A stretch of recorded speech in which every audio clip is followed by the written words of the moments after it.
This city is like no other you've been to. Crooked streets splay out in a maze of narrow passages, no two alike. Soon, you find yourself in twilight, utterly lost. Bright light crests around one corner, a car approaching. Compelled by the cold and foreboding night, you don't question it as you drag your bones into the cab. But you realize immediately how strange the vehicle is. It's a sleek thing, like a shallow parabola gliding over the street. "Where to?" he asks. You have to stop and think. Eventually, you name Boston Common, the only landmark you know in this town. He peels off silently. You feel the car move before you hear the engine. He takes you through ever odder streets, flanked by painfully clean, gleaming buildings and signage for businesses you don't recognize. Even the air seems different. It doesn't smell so sharply of gasoline and coal. Eventually, you come to a stop. The fare's in glowing numbers above his dashboard. It's much too high. Surely a mistake. "No charge," he insists. "You look like you need a break."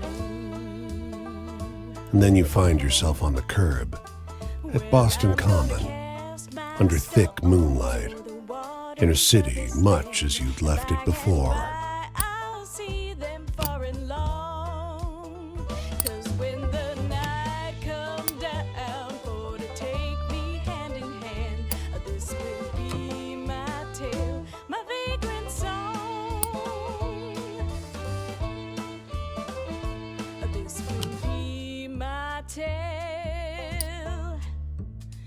My vagrant song.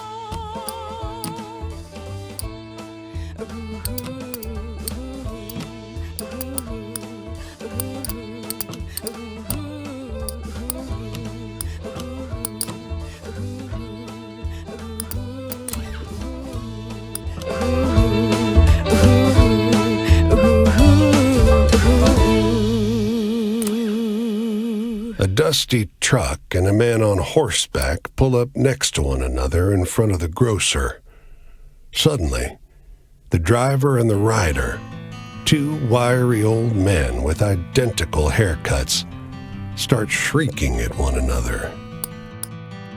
The man with the truck leaps into the street. "Brother!" he shouts. The one on the horse tumbles out of his saddle. "Brother!" he screams. They embrace in the road. 30 years, hollers the driver. The rider, tears streaming down over his face, corrects him. "No, 32! Everyone here is watching these two older men cry and hug one another in the middle of Main Street. Cars and wagons are backing up. People are yelling. "Take a photo of us," the driver begs you. Starts hauling a tripod out of the bed of his truck. The long-lost brothers pose in front of traffic, cry snot pouring out of their noses. As angry passerby wave you out of the road, each brother presses a coin into your hand. When the traffic disperses, you realize they overpaid you quite a shocking amount.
like you are looking for a place to camp.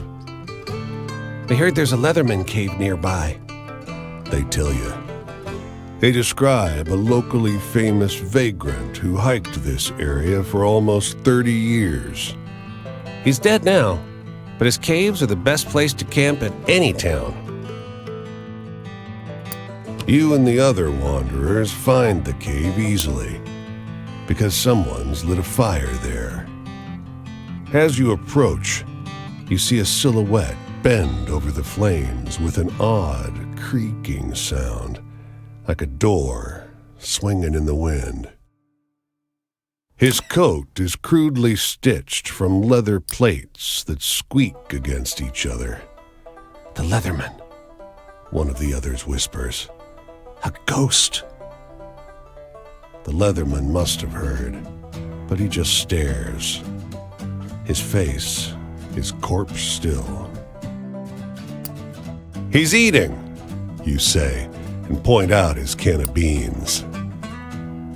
Je ne suis pas un fantôme, The Leatherman says, and adds, idiot. Oh, bursts your companion. Canadien. Soon, he and the Leatherman are deep in conversation, and your group has a safe place to rest.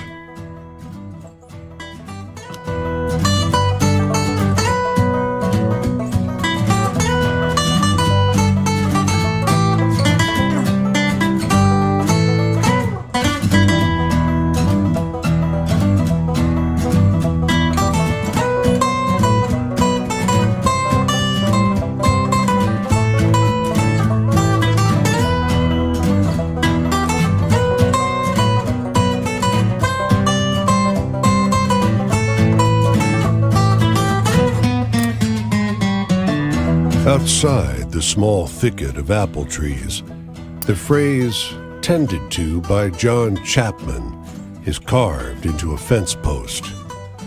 Nearby, a hound lies on its side, perfectly still. Flies buzz around its ears. But a grizzled man pauses at his digging to shoo them off. There's an extra shovel. With it, the two of you make short work of the grave. He tells you about his beliefs, why he's raising apple orchards in the middle of the country. It's a sin to graft, he tells you. Hurts the tree. Eventually, the hole is deep enough. He stoops to the ground and lowers the pup into the earth. Tears flow freely. I'll see him again in heaven, he tells you. Our souls are bound by love. He wipes his eyes. I don't think I can bear to stay here, though. Maybe I'll set out again.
edge of summer has turned the ocean choppy and misanthropic, and the skies miserably gray. The boardwalk prophetess lured you into her tent with a promise to read a fortune for free. Seems like business has slowed to a crawl already. Before you lie the instruments of her profession. There's tarot cards, Rider-Waite, but also Marseille for traditionalists, rosary beads and costume jewelry, and of course, the centerpiece, a great glass globe. With practiced theatricality, she goes directly for the crystal ball, letting her eyes unfocus as though she can see a great distance into it. She brings up names, places, asks if you've known someone called John, if you have a relative in Newark.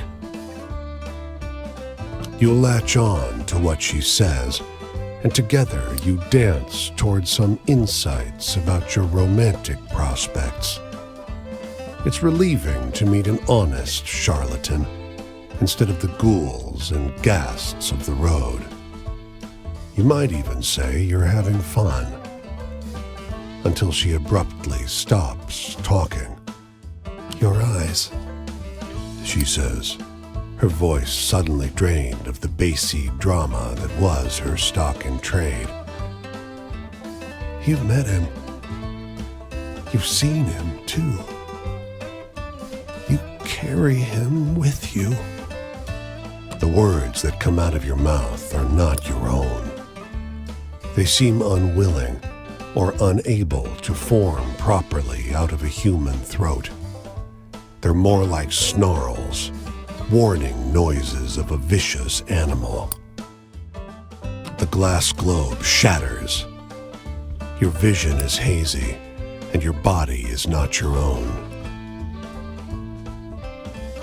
"You came far to get away from me," the voice lodged inside you says. "But this one has a way of wandering." The fortune teller has collapsed, cowering. "Consider your debt to me repaid." When you come to your senses, you're lying face down on the rough wood of the boardwalk, sore and weak. An empty patch of wood, cleaner than the surrounding planks, is all that remains of the fortune teller's tent.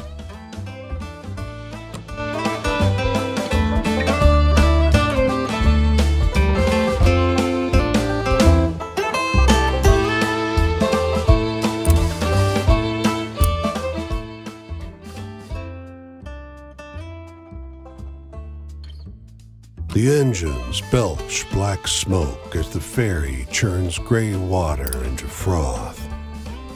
A broad-shouldered figure leans out over the rail, eyeing the skyscrapers on the horizon.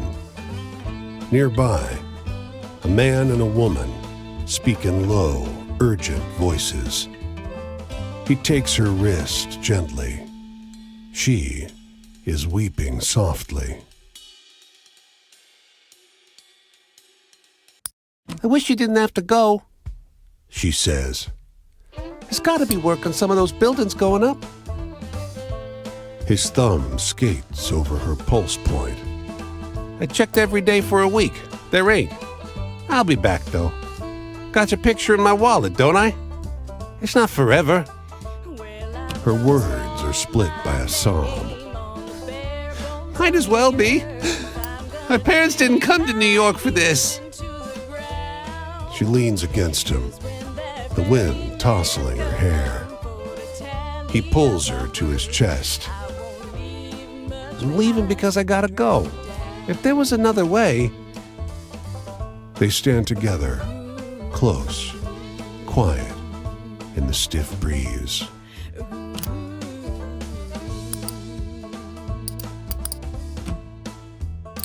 Well, I'm gonna heft my spade up upon my weary back. I'm gonna keep their strides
land. And by I'll see them far and long.